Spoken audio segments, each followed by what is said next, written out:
The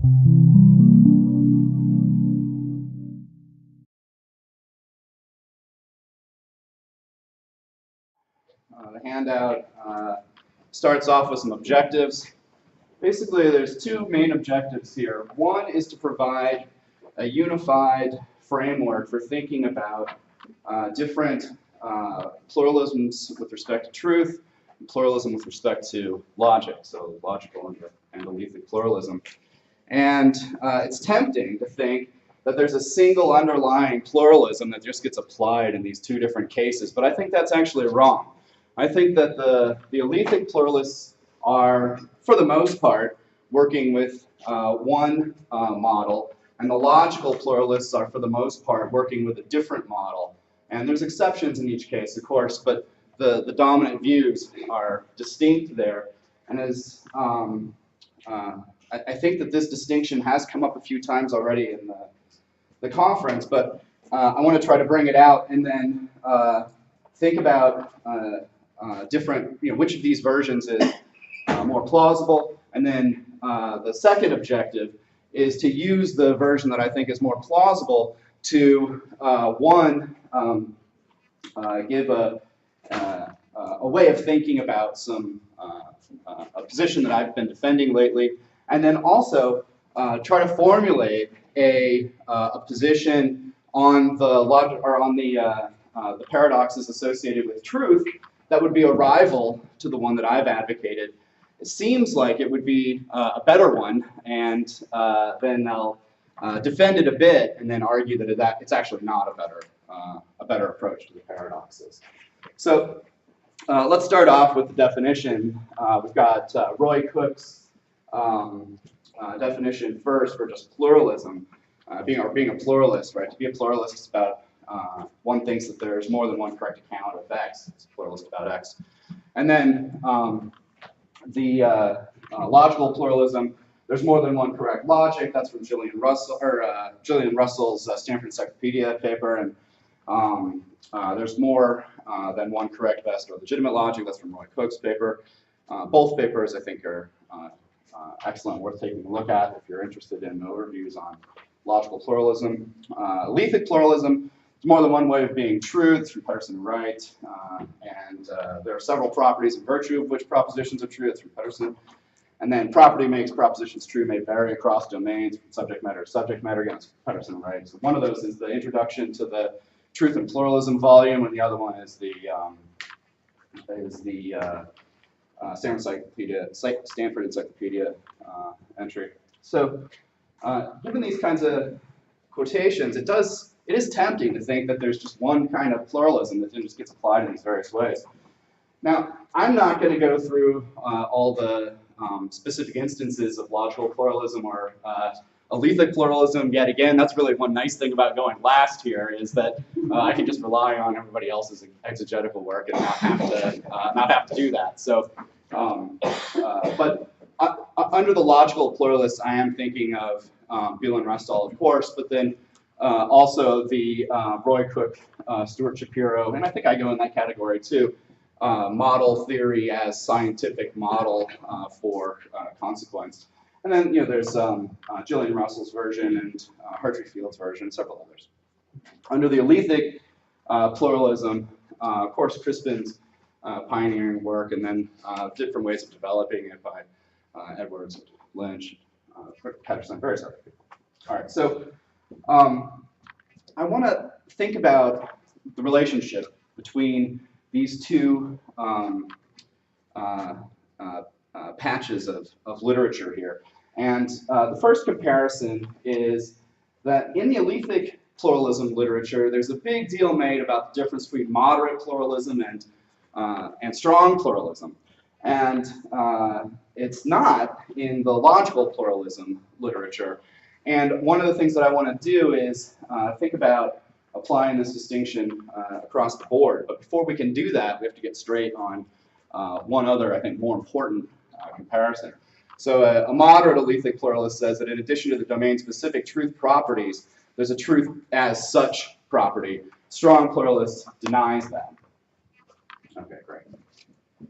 Second comparison, this would be the second bullet on the front of the handout. So domains versus contexts, and I alluded to this in a quick comment on Paul's paper earlier, but this, I think, is actually a very important distinction that gets overlooked in both literatures. There's a temptation to think that this is not an important one, but I think it's actually a really important one, and I think this is the distinction that underlies the two models for pluralism that I mentioned at the very beginning. So the thinking about domains is common in the truth pluralism literature.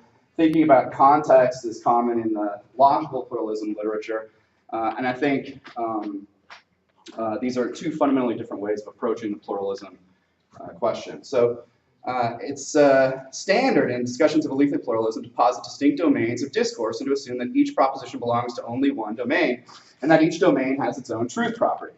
Propositions can have multiple truth properties, but not in any interesting way. For example, if there's no sense in which there are multiple incompatible standards relevant to determining whether a particular proposition is true. So it could be that, the Earth is flat. Well, actually, I don't want to do that. The Earth is round. It has multiple different truth properties, right? So its correspondence true, and it's also coherence true, or you can pick other sorts of truth properties that it might have as well. Now, but because it's from that proposition belongs to the correspondence domain, there's no sense in which the other truth properties really make much difference there in the account of pluralism. For example, if we were going to define truth as such, the fact that the Earth is round has some other truth property isn't going to figure into that proposition being in the extension of truth as such. It's the fact that it has correspondence truth, and it belongs to the correspondence domain. On the other hand, right, so I want to call this the domain approach. On the other hand, discussions of logical pluralism, it's not standard to assume that there are domains, the domain specificity of arguments and consequence relations. Although there have been a number of talks here about domain-specific logical pluralism, and that's just started to appear in the literature, and maybe we'll see more of that as it develops. But at least with JC and Greg's work, there's no talk about domains where one thing, one argument is valid because it belongs to a particular domain, and there's a specific property of logical consequence that is appropriate for that domain. That's not the view. The view is, as we said earlier, just a bit ago, it's a global view. So, in keeping with the idea that logical consequence is unsettled in a certain sense and can be sharpened up in various ways, we can, in one context of discussion, sharpen it in one way, just like think of rich or any other unsettled notion. We can sharpen it in various ways in different conversations for different purposes. And that I'm going to call the context approach. Now, you might be skeptical that the domain approach and the context approach are really two distinct approaches, but I want to say a little bit about to bring out the what I think are deep differences here. So, one way of bringing out the contrast is to notice that according to common Alethic pluralism, when P is true is uttered, the truth property ascribed depends on the domain of P. Whereas for the common form of logical pluralism, when A is valid is uttered, the extension of valid depends on the context of utterance, that is, the interests of those engaged in the conversation. Like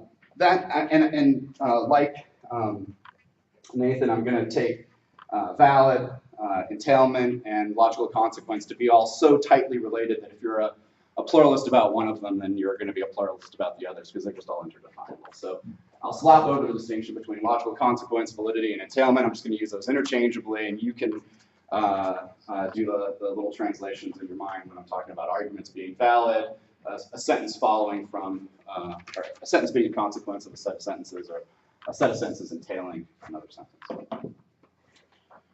All right.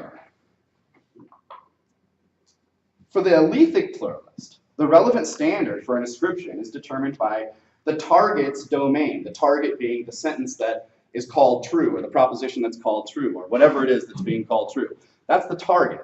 The target's domain is what determines the standard of truth.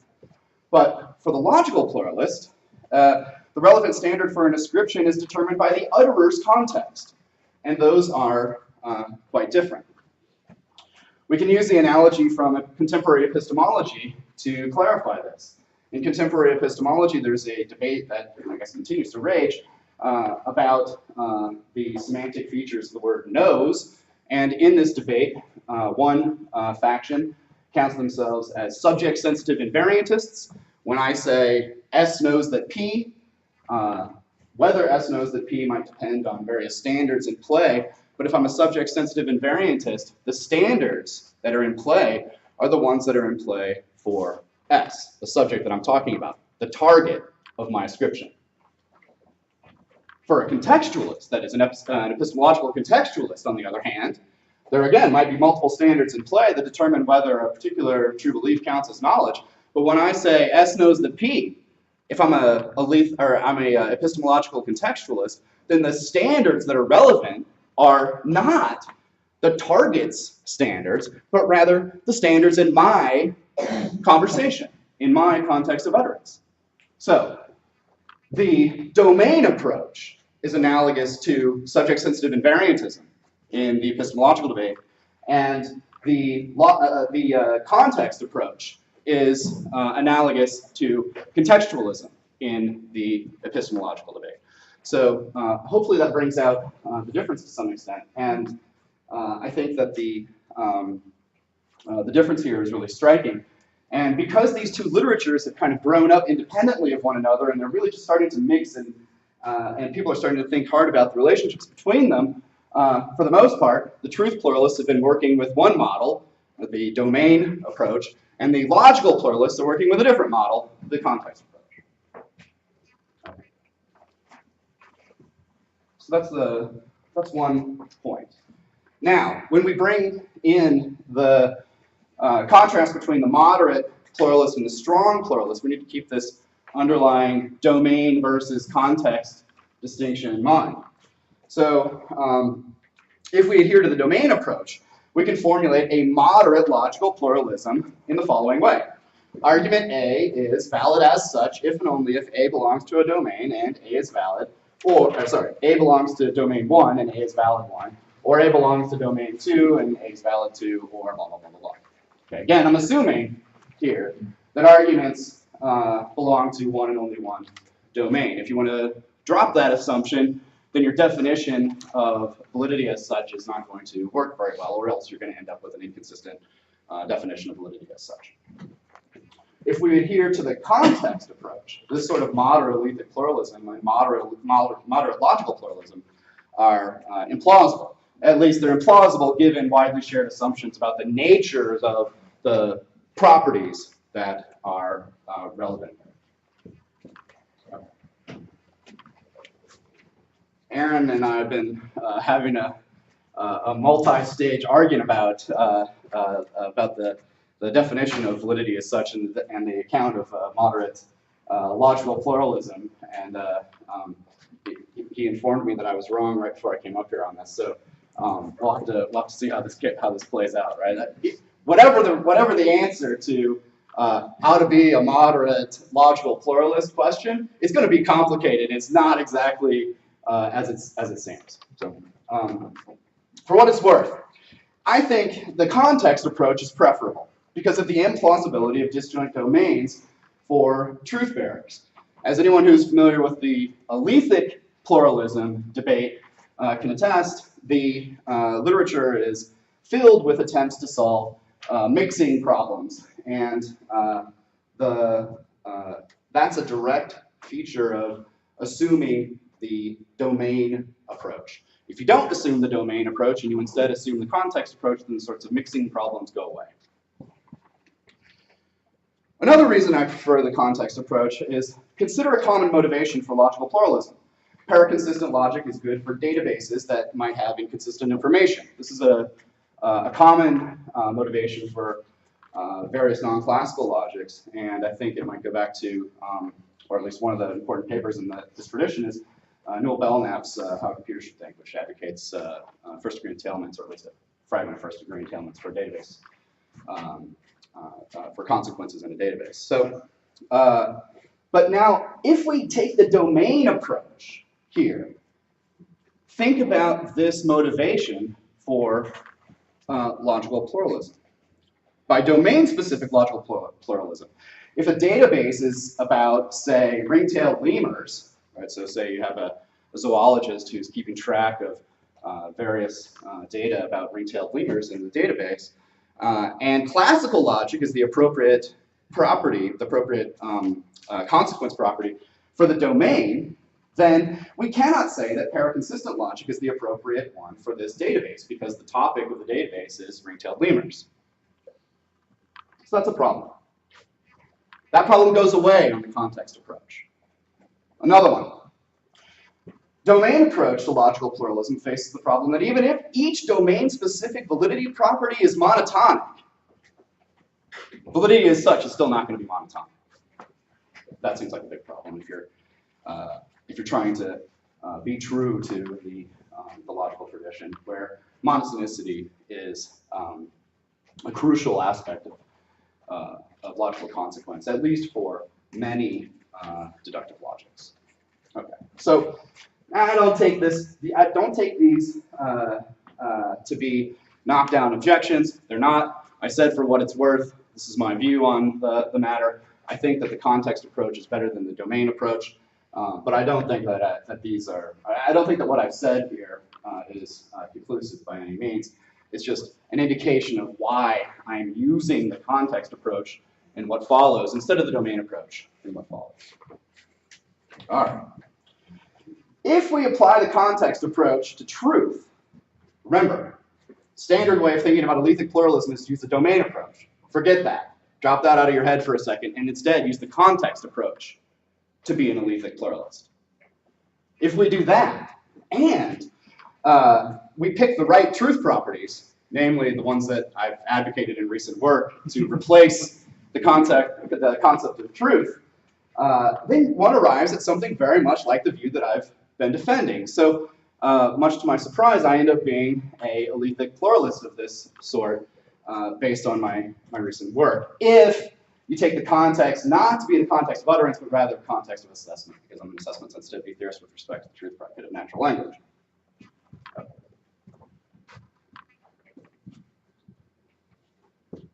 Now, my account surely has deficiencies because of the weakness of the truth predicate that I investigate, or at least if the truth predicate of natural language has the features that I claim it has, then that truth predicate is weaker than it would be if it had instead the features that, say, JC thinks it has.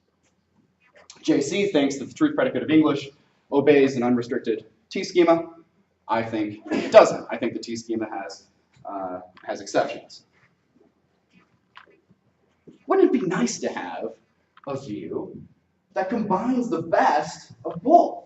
Right? Wouldn't it be nice if we could have a view that includes the benefits of the view that I advocate and the view that the deflationists advocate, and none of the costs? Yeah, that'd be great. So what I'm going to do here is attempt to formulate such a view. Then I'm going to evaluate it with respect to the kind of current standards in the literature on the paradoxes associated with truth. Proposal. Coordinated logical and Alethic pluralism. Coordinated because the logical pluralism and the Alethic pluralism do not float free of one another. Instead, on a context approach, in a particular context of utterance, what you have is a parameter that determines both a truth property. I'm happy to talk about property, maybe we can talk about extensions, doesn't really matter much. Truth property and a logical consequence property together. And here's the trick. if you look at the work on the paradoxes associated with truth, one thing jumps out at you, and it's this.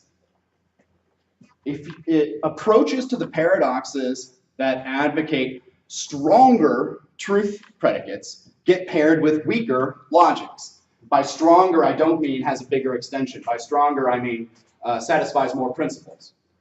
Same for logics. Now, approaches that have weaker truth predicates get paired with stronger logics. For example, my approach posits a weaker truth predicate, but it's compatible with classical logic. JC's approach posits a stronger truth predicate, but it's not compatible with classical logic. So in the coordinated logical and alethic pluralism view, the proposal here, the truth predicate that's relevant in a particular context of utterance and the logical consequence predicate that's relevant in a particular context of utterance are coordinated in a way that avoids triviality, but gives you the strongest combination that you can have. That's it.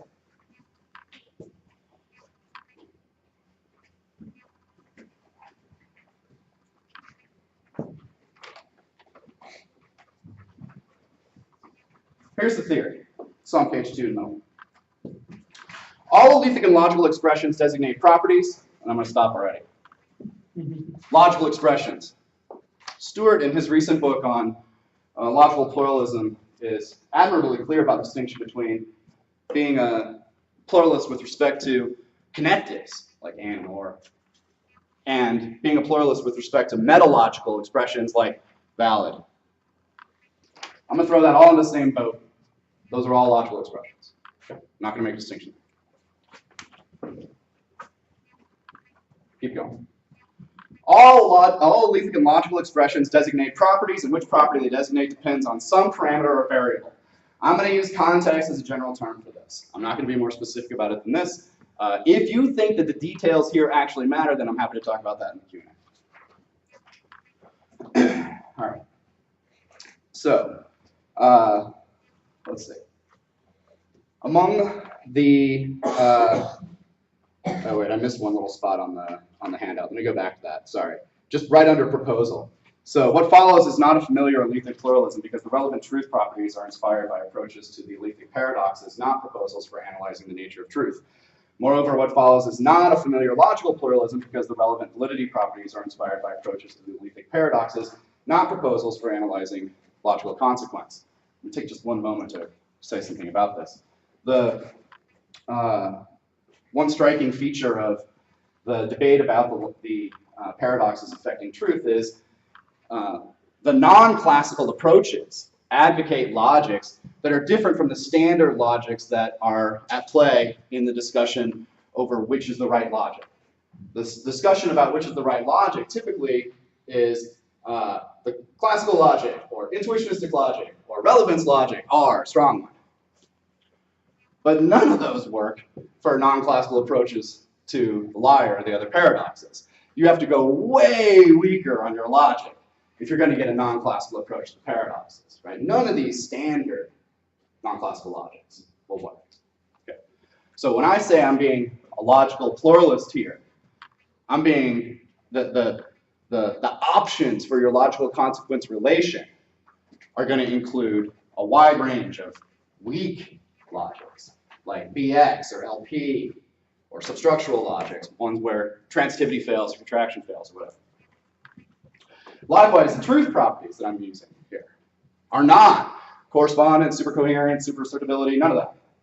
Instead, the truth properties are going to be basically the classical gappy truth predicate, classical glutty truth predicate, the various forms of transparent or deflationary truth predicates. Okay, so a couple of things to keep in mind. One, I'm using the context approach, not the domain approach. Two, the truth properties that I'm advocating here are not the normal truth properties you see in the alethic pluralism literature. Three, the logical properties that I'm using here are not the usual logical properties that you see in the logical pluralism literature. Okay. Back to the theory. Among the properties of truth, gappy ones, bloody ones, various deflationary ones. Consequence relations include classical, weakly classical, paracomplete, paraconsistent, substructural. There's a bunch of different substructural ones. And there's a bunch of different paracomplete, paraconsistent ones. I'm not going to be specific about that. The truth properties and consequence relations are coordinated to avoid triviality. Gappy or glutty truth properties go with classical logic. Deflationary ones go with the weaker logics. And I'm not going to be much more specific than that. If you think the details matter there, then great. We'll talk about it in Q&A. Here's an objection. Context dependence is incompatible with Alethic or logical pluralism. Or these are just two totally different things. I think that's wrong. Extension sensitivity is the essential feature of pluralism. Extension sensitivity to something. Domain, context, whatever it is. Think about the main argument for Alethic pluralism. Scope problem. Right? If the scope problem is a real problem, then you have extension sensitivity. In the logical case, it's just obvious. By definition, there's extension sensitivity.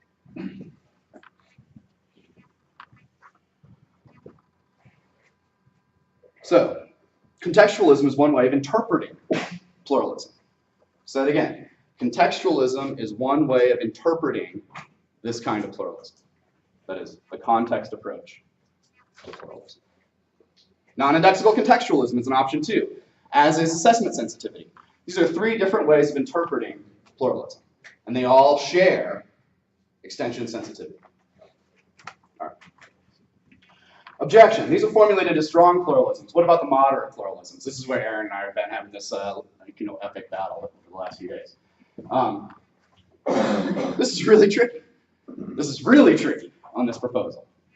Now, I'm not really sure about this. So when dealing with the paradoxes, generalizing like this is going to be really risky. So you always have to worry about this. And Aaron's paper in the 2013 collection on pluralism and paradox does a good job of bringing out some of the risks with generalizing in this way. But advocate, suggest take a look at that paper if you're interested in this. And you can see basically this whole second half of the talk is inspired by his paper.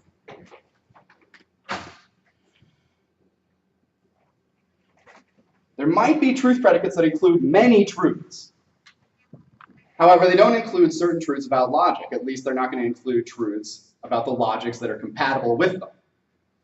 So if I'm in a context where a paracomplete logic is appropriate and I have a deflationary truth predicate, that deflationary truth predicate is not going to include excluded middle. That's true. Okay? Because it's not compatible with paracomplete logic. You can say the same things about the other ones as well. So as your context shifts around, the extension of your truth predicate shifts around, the extension of your logical consequence relation shifts around to avoid triviality. But there's an interaction here, which is which claims about the logical consequence relation go in the truth predicate, and which arguments involving truth go in your logical consequence relation. All right. In a discourse with a stronger logic and weaker truth, there's going to be a missing Alethic entailments. And in a discourse with in the opposite, you're going to get missing logical truths. Okay. But if we include a classical glut view, according to which T out fails, and T out is just if P is true, then P, then we actually could stick a whole bunch of logical principles in that glutty predicate without any, without them being released in JC's terminology. So you actually could, in that glutty predicate, stick for pretty much whatever you want in there, right? But if you're missing out on logical principles and you really want a context in which you want to be able to say those logical principles are true, you stick them in there. I'm not sure how well that's going to work. Again, this bit about moderate versus strong is really tricky. All right, next objection. Back page. Objection. What determines which logic truth pair is relevant? Wouldn't it be just when the paradoxes are a threat versus when they're not? So there's just going to be two contexts, the safe context and the dangerous context. Answer, no. Depends on how you want to reason. The same goes for classical context. Depends on how you want to reason. If I want to reason about truth in a certain way, then I want to be in a context where the truth predicate obeys that principle. If I want to reason in a slightly different way, I might shift context and have a different extension for my truth predicate that obeys different logical or different Alethic principles.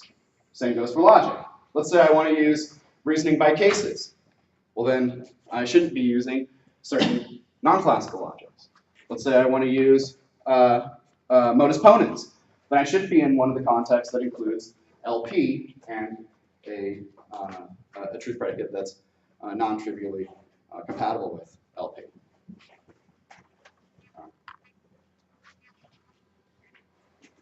Anytime you're reasoning with truth, the content of the Alethic terms and the logical terms shift around so that you can reason as you please, but you can't actually reason yourself to an arbitrary contradiction.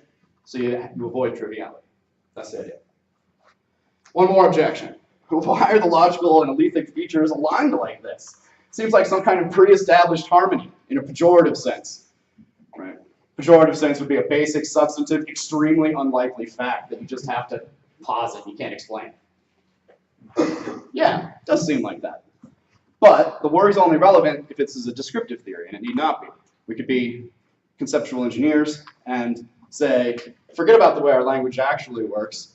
This is a proposal for how to reform it, how to change it.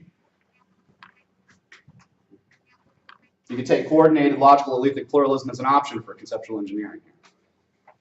I think that solves that objection. Leibniz didn't have the same move. All right, now, I've laid out this view, and I've also defended it from a couple of obvious objections. I think there's a problem with it, and I think it fails ultimately. And it fails ultimately because it doesn't do better on revenge paradox phenomena. One of the most horrible things about working on the paradoxes associated with truth is the revenge problem, which is the idea that when you put out your theory, right, you say, here's how to solve the paradoxes. It turns out that your theory is inconsistent because your proposal gives rise to new paradoxes that your proposal can't handle. It's crazy frustrating, and it gets almost everybody in this literature. I say almost everybody because I claim it doesn't get me. Not gets all the one. Yeah. Yeah. I don't think that's actually right, but I think most people will say, revenge paradox is not that big a deal. I think it's a big deal, and I think if an approach to the Alethic paradoxes doesn't do better on the revenge problem, it's a non-starter and you shouldn't even bother with it. This approach, because it has all of these revenge-prone logics and truth combinations, will give you revenge paradoxes in a way that you don't want. Think about sentence 1 there.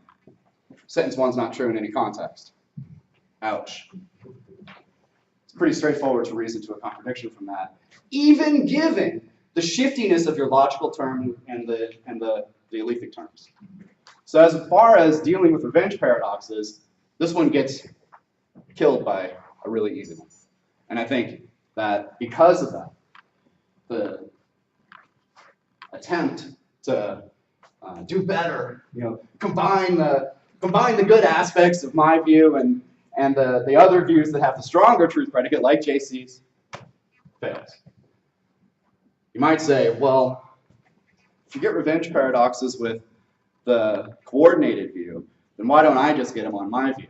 The reason is that the two truth predicates that I advocate are specially designed to avoid this problem, and they have to be very carefully designed to avoid this problem.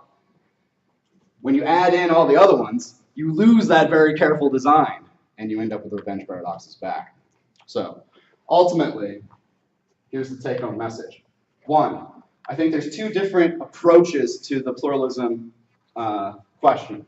There's the domain approach and there's the context approach. I've argued against the domain approach and in favor of the context approach if you're going to be a logical pluralist, or a pluralist of any stripe. 2, I think you can make sense of at least the approach that I advocate for the paradoxes associated with truth as a kind of pluralism. And 3, trying to do better than that kind of pluralism by making it more, alethically and logically egalitarian, fails. All right, that's it. Thanks.